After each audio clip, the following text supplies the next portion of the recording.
Today's guest is someone who brings clarity and a lot of humor to one of the most important topics now, data management. Scott Taylor, globally recognized as the data whisperer, a consultant, not so whispering after all, a speaker, author, storyteller who focuses on the strategic why and not the technical how of data management, especially in the world that's dominated by AI hype and analytics buzzwords.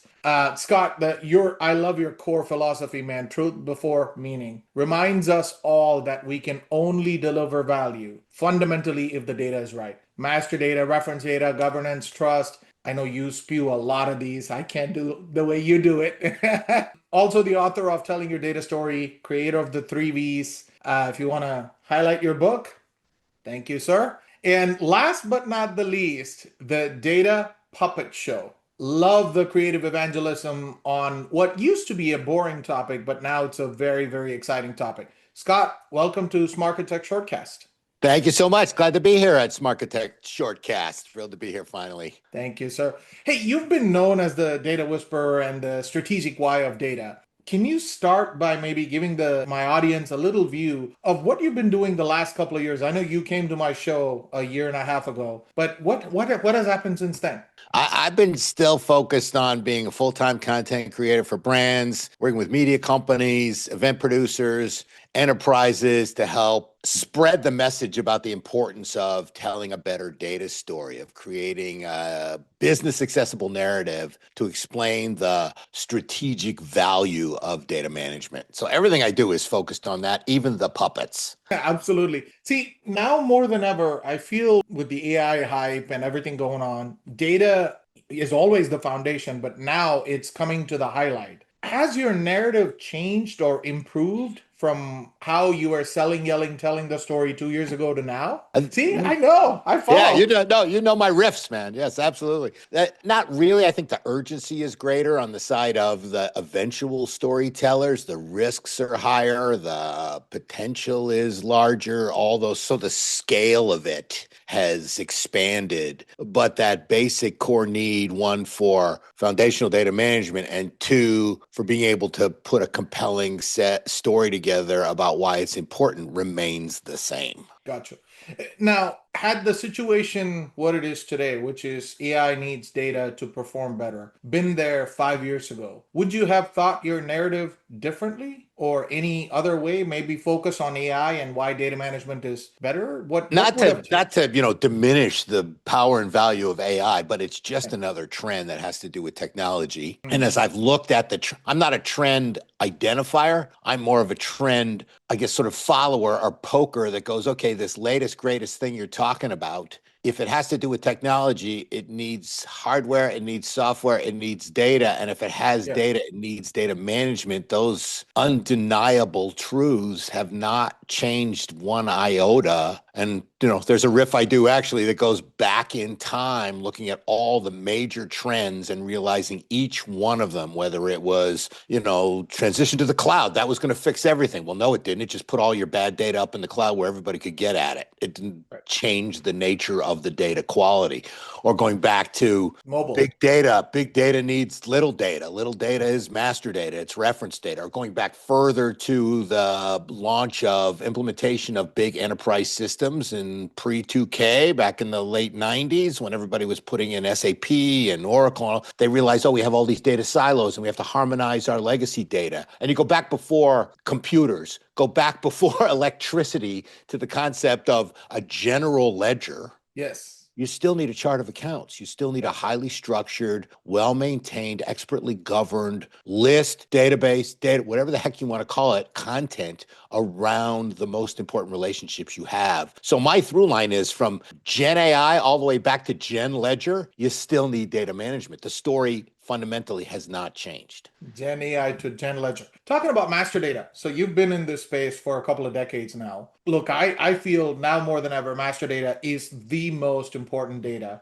for AI to work. Have you gotten otherwise? What is your belief? No, it's still there. It's It's still there. It's like saying, AI is just a new way of cooking. Okay, correct. it's a new way of cooking data. And I love cooking as Essentially, an the raw analogy material still because stays the same. Yeah, yeah, you still need raw ingredients. They still have to be of high quality. They still have to be prepped that's correctly. They still need all the basics, that you need to cook a new meal. And so if AI is the new recipe and the new, fusion cuisine or whatever, how else you want to twist the metaphor, you still need, right? You still need salt, you still need cream, you still need eggs, you that's right. still need meat, you still need vegetables that are good, you still need all that basic stuff. So that's where I sit. And I am, adamantine on that position because I've seen enough cycles. You put enough time into this, you see enough cycles that go through, and I just kind of wait for obviously I smile a little bit when I see this great awakening from these new AI leaders who are realizing, you know what?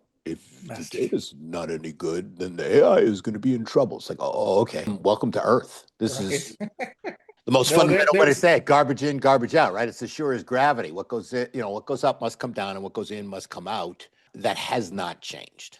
I think the highlight has changed. As you said, right? I've told many times talking to CDOs, now more than ever, data people like you and I, like it or not, became superstars. I wouldn't say overnight, but I think the concept of data people becoming superstars is only a lot of it, I think, attributes to the value of AI, right? AI gives you that value statement, but for it to deliver that value, make money, save money, be compliant, whatever those things are, you still need data. And if it's bad data, AI gives you bad results. But this time more than ever, the concept is there's very less humans who are thinking about AI or that human in the loop concept, making it a lot more automated, which means now you got to be scared, Yeah, scared of your yeah. brand, scared of your output, scared Oh, that your yeah. customers will go away. So Uh, now more than ever, it's amplified, is what I was trying to say. Yeah, yeah. I mean, it's The garbage in, garbage fundamentals of data everywhere, management. garbage at Yeah, scale, all that yeah, kind of stuff. So it's just, which is part of going back to what I said before, part of what makes the urgency so high and the risks so big. large, and but also the opportunity so tremendous. That's right. So your 2025 theme, data as the new bullshit. I love the provocative statements you keep making. What is the single piece of AI hype that is distracting these business leaders right now and not focusing on the fundamental job to keep your data quality high? It's, I don't know if there's a single one, but again, it's this notion of AI is just going to take care of it. It's plug and play. So I don't have to worry about data standards anymore because AI will take care of it. So this notion that, AI is going to care for stuff that wasn't fixed before, that never worked. I mean, they said that when they were implementing these big enterprise systems in the 90s. They said that with big data. They said it with cloud. They said it with data science. They said it with, the latest analytics graph hub fabric mesh, whatever the heck it is. It's the same story. And, nobody's proven me wrong yet. If you dig deep enough, people will admit it. And again, just think of it as a new way of cooking. Fantastic food, unbelievable. But someone's in the kitchen. That's right. See, one of the things I mean, I'm a big user of how you have assembled things, right? And I feel that, for example, the truth before meaning or the V's, right? The three V's, all of these are, quite honestly, as a CDO, my way of getting funding, right? Super. So more than anything else, I think it's the representation or the packaging, if you will. So in this AI priority era, have executives shared the persuasiveness that you have provided or the packaging that you've provided? Again, What kind of feedback do you get from executives? there's nothing that's changed necessarily in the AI phase, but just over my career, the reason I keep going is I keep getting this great feedback from folks, people who, Mm, especially I do a lot of events. People come up after, oh, I read your book, or you helped me tell a story, or one of my favorite compliments, and I use this sometimes in my own presentations, is early on in my career, somebody said, you've given us a new way to talk about what we already know. yes. And that is the essence of what I try. That is my intention. I'm not going to teach you about a new data trend or technique. I'm just going to help you explain it in a way that people who don't know that trend or don't care about that technique will pay attention to you. It gets down to that basic. Are they paying attention to you? You're not going to get funding. You're not going to get support. You're not going to get engagement. You're not going to get sponsorship. And every data person wants all of those if they're a data leader, unless other people in the organization pay attention to you and then get interested in what you're doing and then have a desire to help you and then take action to be able to have your goals be met. If Agreed. that doesn't happen, you're not going to get there. So it's interesting you bring this concept of attention. I don't know when it was, maybe a decade and a half ago. There was a paper published called Attention is All You Need. This Hmm. was the paper that triggered the Gen AI revolution back then, Oh, right? huh, Now, a similar trend, Attention is All You Need is a paper that triggered Gen AI. huh. Attention is All You Need is what triggered Scott to package the way you packaged it, you know? Well, what I just went, that's nice and compliment. What I just went through, actually, attention, interest, desire, action is a classic sales and marketing structure that I did not invent. It goes back to the 1920s. Every Sure. decision goes through that. And if you think about those four steps, they're not going to take action on something they don't desire. They're not going to desire something they're not interested in, and they're not going to be interested if they don't pay attention. So, back into it. And that can happen in a 6-month selling cycle and budgeting cycle, or it can happen immediately in the literal elevator when you talk to the CEO and you're like, here's what I'm trying to do, and this is why it's important, and I really need this. And they're like, tell me more. It's a natural process that's not segregated just to data people trying to get support, but that's just the way humans think when they get lured into or drawn into or take some kind of journey to a commitment. And it's, for me, it's the atomic level. It's the basic stuff. This three V's. I use Okay. this a lot, right? Vocabulary, vision, and Oh, voice. super. Oh, that's great. So I mean, I don't put it in my pitch, so to speak, but I do focus on the three V's, meaning in action, right? Yeah, yeah, great. Tell me that there should be some origin story behind the three V's. It's a very interesting Would origin love to know story. more. Yes, it's a very interesting origin story that came from my position as I was brought into product marketing at, well, I don't want to mention the company, but their initials are D&B. And I went there to help them sell their Yeah, master data services. yeah. And I constantly fought with marketing who Okay. didn't like the fact that I came up with a story that was better. It was as simple as that. It's like, you're not in this department. You're supposed to come up with whatever the heck they told me. But I was brought in to get the story right on master data. Sure. And a proof point was I was there for 3 weeks. I ran this client meeting. They had this client get together, and I was running the master data track. And at the cocktail party, one of their 8-figure master data clients came up to me and said, I know why I'm buying it, but they don't know why they're selling it to me. And you never want to hear that. Okay. So I probably tell that story once a month about my journey there at Dun & Bradstreet. And oops, I said the name. And so I had to come up with a way to survive. So my 3 V's came out of pure survival mode when I finally got the marketing people and I said, look, you can handle the marketing, the execution. There's 3 things I want to cover. One, the vocabulary. The words you use are terrible. You use wrong words. You come up. They told me they didn't like the term master data. Could I come up with something else? I said, it's not my word. This is what it's called. Use the Yeah. if you're trying to talk Use to the an word audience. that's already known. Yeah, Yeah. if you're trying to talk to an audience, don't come up with some whatever that business intelligence, whatever kind of Right. marketing BS they put in. So Yeah. Yeah. vocabulary, I own the vocabulary. I'll share the right words with you. Voice, I want to make sure it's consistent and that we're talking about the right things in the right way. And vision, where's this product supposed to go and why is it important to our enterprise customers? And they were like kind of stymied, but it cleared the way for me to be able to execute my mission there in a much cleaner fashion. And then when I started training folks in D&B across the world, which is where I met Malcolm Hawker, Malcolm. So he and I Oh yeah. traveled the world together telling this story. And when we would talk to clients, I used that structure and got to kind of road test it. And it was very simple. And I used examples. It was like, I think one of them was Apple. It's like they have everything. And here's their voice. It's all consent. Here's their, I used examples in other marketing activities of these 3 V's. And obviously, because it was about data, it's like, a knowing wink to the 3 V's of big data. And so it was pithy. It was easy. It was, alliterative, and it worked. And so then I took that and made it more extensible across, the broader range Ecosystem. of business storytelling. But that Yes. was, out of a lot of things that people do, and you're asking about the origin story, it was pure corporate survival for me to be able to get my work done, to come Mm. up with what I sort of felt like was almost a loophole to get Yeah. past these marketing people that did not want me to do what I was doing. No, this is exciting too, Arvin. It's nice to hear that anybody wants to hear that the work you do has an effect ongoing in other people's lives. It can be, it's the most gratifying part of I'm gonna call it a job because it's just too much fun. But of the work I do today, and I've Work been it. doing it for the Yeah. last Yeah. like 7 years. Yeah.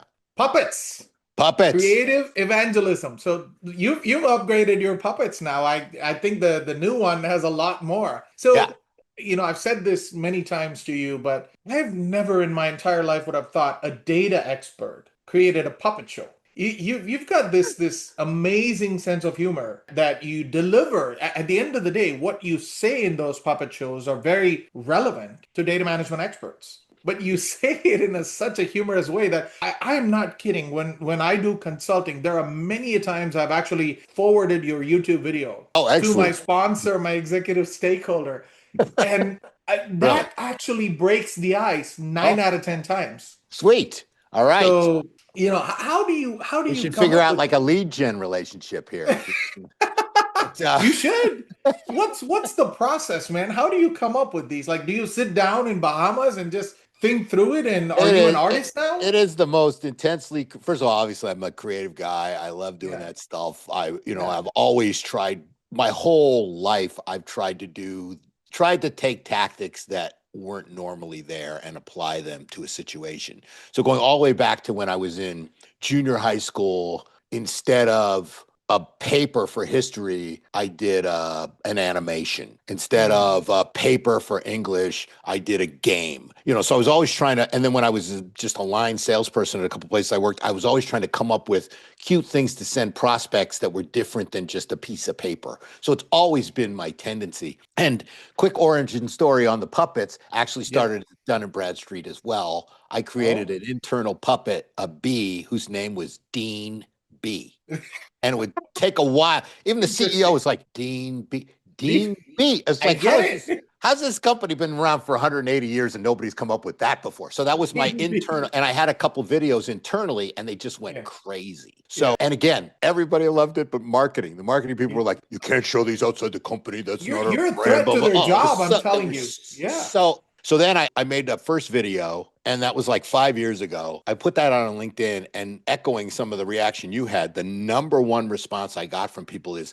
this sounds just like my organization. Yeah, yeah. And I'm It's like, very these are relevant. this is like a dog. This is, and so coming up with that construct too of the CDO, the chief dog officer, who reports to the CEO, the chief elephant officer. They got a CFO who's a fish. They got a CMO who's a mouse. I Googled that before too. Nobody has come up with that construct either, right? Like a corporate board where the middle initial is the kind of animal Man. that they are, and then they take that role. So I'm thrilled that I've kind of come up with that character set, and I am full in on the puppets. So the data puppets are a hit. I think it's bigger than anything I've done already, or has that potential, because it speaks to, it's beyond the data management space, but you recognize as well, I'm trying to find a different way to talk about what people already know. And in this case, the relevance and the nerves that this hits with folks is just thrilling to watch their reaction. Oh yeah. And I've taken this Simpsons-like casting approach where I've got, Kate Strachny's in it as the Yep. CEO, the elephant,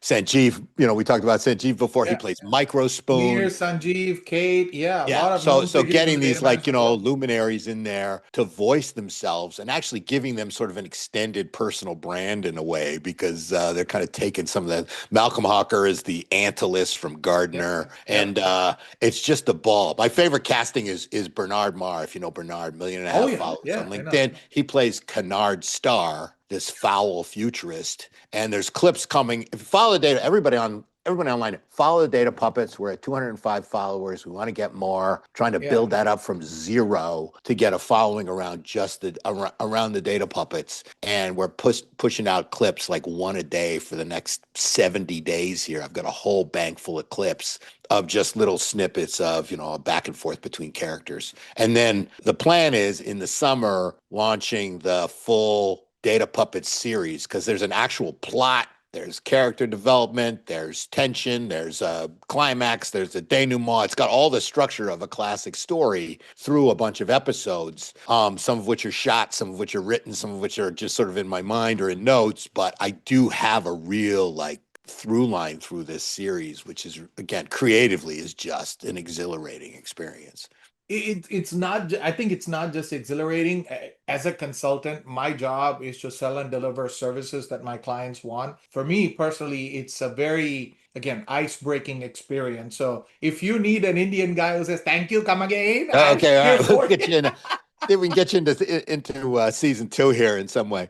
But yeah, no, I've got now a lot of people are so that'd be great. And I come up with these characters. You're asking about how I do it. I mean, it's just really just writing. It's like script writing. And I've had folks come up to me afterwards. I've been doing it live, which again is super fun. And where I just show the videos and then I talk in between, and I show clips from the videos to kind of give the through line. Talk a little bit about backstage stuff. I've got some like behind the scenes footage. The couple times I've done it, I've had some of the character people who play the voices in the audience. They kind of wave in their scenes and they come up afterwards and take a bow. It's really just like a very unusually fun data experience, especially on Oh typical yeah. data agenda. And Tank Kai Feng, I'm sure you know him. He did the music.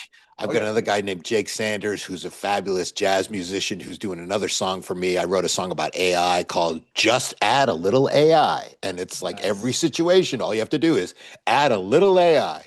And he sings that as algo rhythm, the vibe coding gator. So he's an alligator. And Wow. yeah, this stuff just and I'm just bubbling over with ideas. I'm no short of ideas. I got a million notes, and I'm trying to capture in ways some of the tone of the people who are playing the characters, which has really been fun as well. Now, I got to ask you this. You're coming up with all of this by yourself. Have you used ChatGPT yet to identify some I use creative? ChatGPT. I will admit that. So early on, I was like, "All right, let's see how good it is." And thankfully, it does. It writes terrible dialogue. It writes really unfunny jokes, and that was sort of a relief. It was like I tested it with like, here's a dog who's the CDO. Here's a bee that's the IT. Do a dialogue between. It comes up with nothing. So, but what it does, what it helps me with is like, okay, give me 10 cliches about fish, Yes. and then I'll use maybe some of those notes to incorporate it in dialogue. But yeah, this is all like I call it analog storytelling for digital transformation. That's That's what the data fantastic. puppets are. And Even yeah, it's even all more impressive that you've kind of thought through this yourself in this age, right? Had this been 5, 10 years ago, it's a different story. We don't have a choice. But yeah, it's a very, very, very good, man. I'm looking forward to the next one. I do all the puppetry myself. I've gotten better at it. I got some professional training. I had one brand actually pay me to do a puppet piece of content, which was again an incredibly fun and challenging creative challenge. And it's just a blast. And part of it again is sort of competitive survival in a way. Not that there's a lot more people today doing the basic stuff I do. There's a lot more speakers, a lot more people wrote books, a lot more people are doing content for brand. So how do I have something that's different and keeps me interested and grows the following and gets more attention? Okay, the puppets get attention in ways I that I think think that's Scott your Taylor doesn't get attention. So right. there's that aspect of it. No, absolutely. Scott, it's I will tell for myself, you've been a great inspiration. Oh, Now, thank you. I'll ask you this, right? 10 years from now, when you look back at your legacy, you've made a mark on me. I'm pretty sure there's a lot of other people who will say the same thing, right? What if you look forward thinking, and I don't know, robots might be our servant in the house 10 years from now, I don't know what we would be. What would you see the world look at you as, and what impact you have created if you are forward thinking 5, 10 years from now? I'm hoping that they just feel I help them tell a better story, because that's really the essence of what I try to do is help people tell a better story through better storytelling. And did they laugh at it? Was it serious? Did they help them make a point? Did it help them get their initiative funded? Or did it help anything that I do that helps somebody talk to somebody, communicate to somebody else, and that person they're communicating to goes through the journey of, I have no idea what you're talking about. And then they tell them the story and they go, now, how can we live without this? As many of those moments that I hope I can inspire and engender, that's what I hope people are thinking about, whenever, today even, and much less 10 years from now. You are a fascinating guy, extremely humorous, yet I think what is fantastic is very, very practical. So kudos to you on what you do, and please continue doing it. I look forward hearing more about the data puppets and hopefully another data storytelling or maybe AI storytelling or the Antilles storytelling book. I don't know what's going to come next, but wish you good luck, Scott. Thank you so much for being on my show. Thank you so much for having me. This was great. Awesome.